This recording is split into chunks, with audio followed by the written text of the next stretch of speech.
Bhim army प्रमुख चंद्रशेखर आज़ाद ने किया बाबा साहब डॉक्टर भीमराव अंबेडकर की मूर्ति का अनावरण।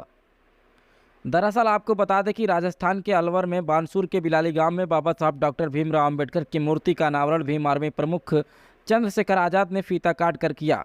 इस दौरान राष्ट्रीय अध्यक्ष का बानसूर सीमा में प्रवेश करने पर जगह जगह स्वागत किया गया। इस दौरान ज्ञानपुरा से युवाओं ने बाइक रैली निकाली। सैकड़ों की संख्या में युवा मौजूद रहे।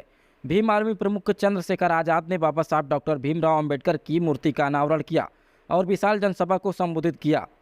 वहीं आपको बताएं तो छतरपुर में युवा नेता राकेश दयामा के नेतृत्व में जोरदार स्वागत किया गया। भीम आर्मी प्रमुख चंद्रशेखर ने संबोधित करते हुए कहा कि बाबा साहब अंबेडकर की किताबों में भीम आर्मी प्रमुख चंद्रशेखर आज़ाद ने संबोधित करते हुए कहा कि बाबा साहब अंबेडकर किताबों में बसते हैं। उन्होंने कहा था कि मुझे पूजने की नहीं, मुझे पढ़ने की ज़रूरत है।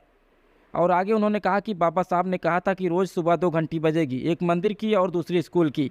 आपको तय करना है कि आपका और आपके बच्चों का भविष्य कहाँ सुधरेगा। बाबा साहब की मूर्ति सबके घरों और दिलों में मौजूद है। बाबा साहब ने अपने बच्चों की कुर्बानी देकर हमें संविधान दिलाया, वोट का अधिकार दिलाया और समानता का अधिकार दिलाया। आगे आपको बताएं तो अपने संबोधन में उन्होंने कहा कि अन्याय के खिलाफ लड़ रहा हूँ। जहाँ भी किसी के साथ अन्याय हुआ है वहीं लड़ाई लड़ी है मैंने। यहाँ देखा कि समाज तो बहुत पैमाने पर है, लेकिन यहाँ भाईचारा नहीं है।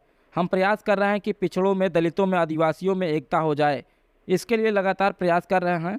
हम एक जाति, एक समाज से तरक्की नहीं कर सकते। वोट का अधिकार है, इसको संगठित करना पड़ेगा। जानकारी के मुताबिक आपको बताएं तो बाबा साहब ने कहा था, शिक्षित बनो, संघर्ष करो और संगठित रहो। संगठित रहकर अपने वोट का सही प्रयोग का इस्तेमाल नहीं कर रहे हैं, उसका क्या फ़ायदा। अगर आप वोट अपनों को देंगे तो आपके अधिकार भी सुरक्षित रहेंगे।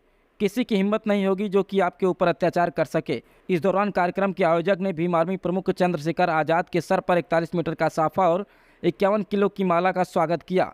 इस दौरान सुरक्षा व्यवस्था को लेकर करीब 6 थानों का पुलिस जब्ता तैनात रहा।